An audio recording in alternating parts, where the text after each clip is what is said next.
To kick things off, let's get one thing straight. I did not design this desk. Nope. I shamelessly borrowed. Okay, fine. Stole the idea from Chris over at Foureyes Furniture. If you want to see a professional build this without sweating, swearing, or questionable decision making, I'll drop a link to his build below. So the desktop and drawer fronts are going to be made out of canary wood. I've worked with it before and I like the vibrant colors. It's like the lumber version of a tropical bird that screams, "Look at me," but won't poop on your shoulder. Canary wood is also known for its acoustic properties and is sometimes used in fancy speaker enclosures. Depending on where you live, you might even hear it called Canary Island Pine, which sounds like it should come with a complimentary pina colada. But am I using it for any of those impressive reasons? Absolutely not. I bought it because my local lumberyard basically whispered, "Hey, you want a deal you can't refuse?"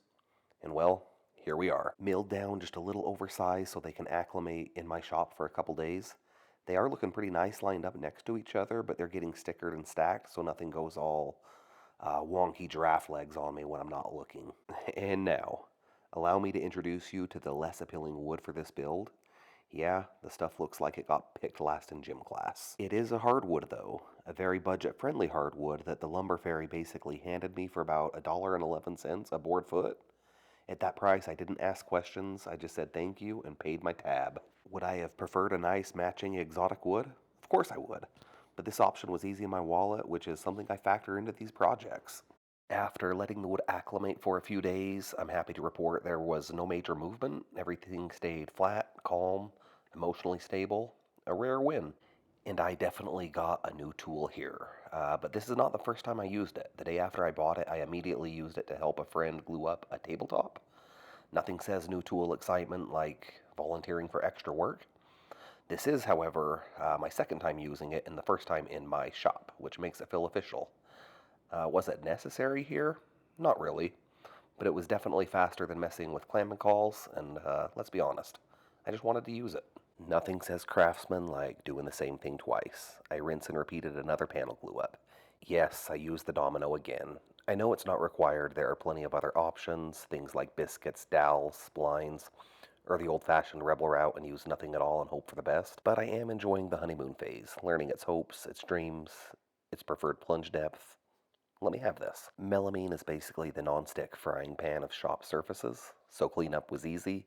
Just scrape, wipe, pretend it never happened. The bargain bin hardwood came with a few knots and cracks that needed some attention. You get what you pay for. I definitely paid for the defects. The next part I filmed a few weeks ago, but I think what I'm doing here is cutting all the panels to the same width. At least that's what it looks like. I squared up the ends here with the track saw. I keep forgetting I have a well-tuned slider on the table saw. Force a habit, I guess. The drawer box is going to be mitered, so that's what I'm cutting here. Nice clean miters. I'm also knocking out a few grooves and dados for a panel and a shelf that I'm going to be putting in here. You probably could have guessed, but yeah, I'm reinforcing the miters with dominoes.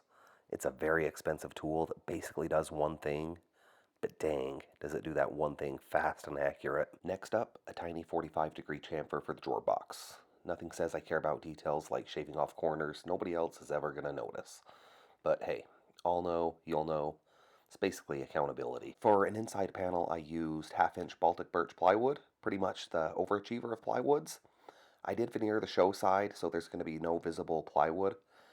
I apparently also deleted the footage of me doing this, so you'll just have to trust that it happened. Kind of like Bigfoot, with a better grain direction. I got the Bigfoot plywood measured and cut down to its final size. I then gave it a test fit, and it fit, which is more than we can say for the actual Bigfoot. At this point, I discovered a delightful little crater I had recklessly gifted one of my panel pieces. To fix it, I drilled it out and used a plug cutter to make a somewhat matching patch. Kind of like cosmetic surgery, but for wood. Unless I pointed it out, you would never know it was there. There were a few other minor self-inflicted character marks along the way. I grabbed a moist towel and a hot iron to steam them out.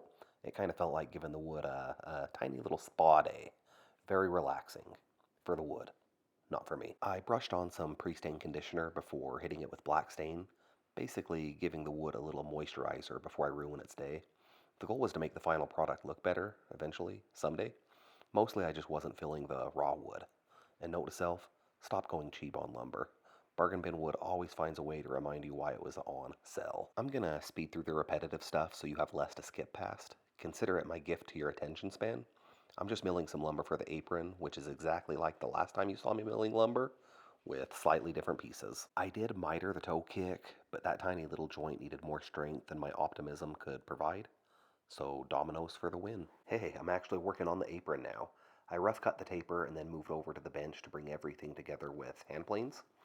Sure, a taper jig on the table saw would have been faster, but I haven't built one yet for this saw, and honestly, hand planes are kind of fun.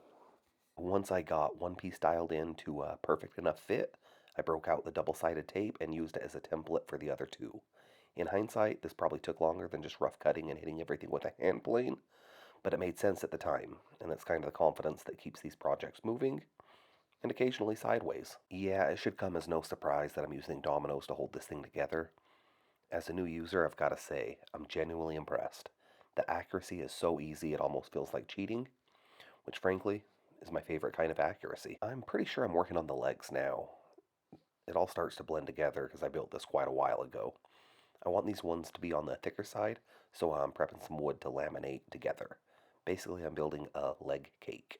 And yes, it's as satisfying as it sounds. The DRO on this planer is something I didn't know I needed.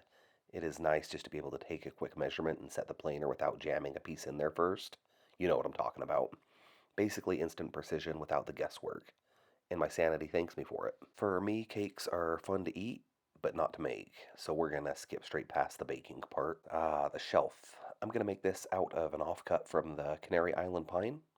Is it me, or does saying Canary Island pine sound way fancier than just saying canary wood? And that pretty little thing can just stay right there. Back to the legs we go. The joint to the apron is getting a little extra love with a rabbet. Well, dominoes too, but that's gonna come later. First the rabbet, which I'm gonna cut in using the miter saw. The legs had a few of those lovely little nature surprises, so I patched them up with CA glue. For reasons unknown, even to me, I transitioned back to the shelf. It just needed to be planed down and cut to size. Easy peasy. Another little boo-boo that I had to patch. I thought I filmed it, but apparently it was another Bigfoot boo-boo. Blurry, mysterious, and now there's no proof that it ever happened. Because this project has the attention span of a squirrel on espresso, I am back to the legs. They also get a rough taper on the bandsaw, but this time I clamped them both together and planed them at the same time.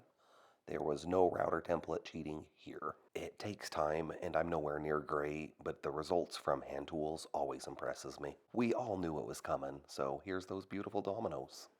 I used the table saw to cut the legs to their final size, and I finally got a little sneak peek of what this thing's gonna look like. Of course I'm gonna show you the sneak peek, just keep in mind it's still pretty rough, which means it should look better when I'm done, kind of, hopefully. So there it is, your official sneak peek. Still a lot of work to do, but we're getting there. I decided the legs needed a little more support, and luckily I had just the right offcut to make that happen. Since I don't own a dado blade yet, I went with the classic, a couple dozen cuts with the stock blade method. It's pretty much a dado by sheer determination. I cut the support to match the dado, and it fit just like it should. The table saw did leave the dados a little rough, which is absolutely shocking, I know. So I cleaned them both up with the trusty old Stanley 71. It's actually one of my favorite hand tools. I decided it was a good time to glue the apron up. Thrilling stuff.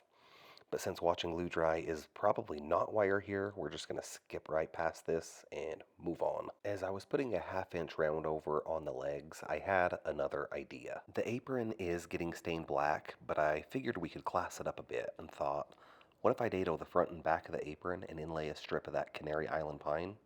It sounded cool in my head, and that was good enough for me. I cut the strips of canary wood a little on the heavy side and snuck up to a proper fit with the block plane. After getting the width right, I also had to do the depth. I used the block plane to do that also. I then gloved up and stained everything that needs staining.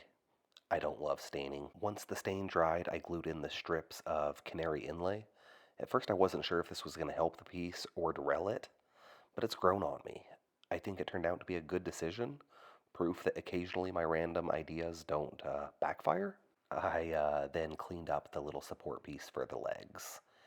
After that, I got it glued up, put in its place, and set it aside to dry. There's a little better view of that inlaid strip. I think it enhanced the piece. For the drawers, I'm using hard maple. And if you want to know why, It's because it was on sale and I am not above letting the discount rack make my design decisions. I have already milled this down so I can jump straight into cutting everything to its final size. The drawer joinery is going to be pinned rabbets. Consider cutting the rabbets Bigfoot footage, but I did clean up the joints on the router plane again and found the offcut that I was looking for in my dog's mouth. I cut a little groove for the drawer bottoms, then sliced up some 1/2 inch Baltic birch plywood. I'm going to slide this into the groove. Very technical stuff. Groove goes here, plywood goes there, and then suddenly it looks like I have a drawer. I can finally unbury the desktop and get it cut down to size. I even saved myself some time by remembering I own a slider. Rare moment for efficiency. There was a couple little blemishes that needed fixing first, then it was on to a nice sand to 220 grit. I then added some 1/2 inch roundovers to the desktop. I finally got around to adding the dowels to the drawers for a little extra strength. Trust is great, but a wood-to-wood commitment is better. And I actually remembered to add my maker's mark this time. I decided it was going to go on a drawer, and yeah, that's where it's going to live. And there's a little drawer mock-up for you. And then it was onto the drawer fronts. I milled them up, cut them down to a rough size, and then headed over to the bandsaw to resaw them for a bit of book matching. Nothing says classy woodworking like slicing a board in half and pretending it was all part of the sophisticated artistic plan. It wasn't. A few more chamfers got added and then some holes for the drawer pulls. And then it was a final test fit before applying finish. At this stage, it's basically a dress rehearsal. Everyone's in their place, pretending they're ready. I'm just kind of hoping nothing falls off when I turn my back. For the finish, I used General Finishes Armor Seal. It turned out pretty okay. Not life-changing, but I would definitely use it again without complaining. After that, I put this thing together, and I'll let some music take it from here. If you actually made it this far, consider leaving a comment or even subscribing to my channel. Your support fuels my questionable woodworking decisions. See y'all soon.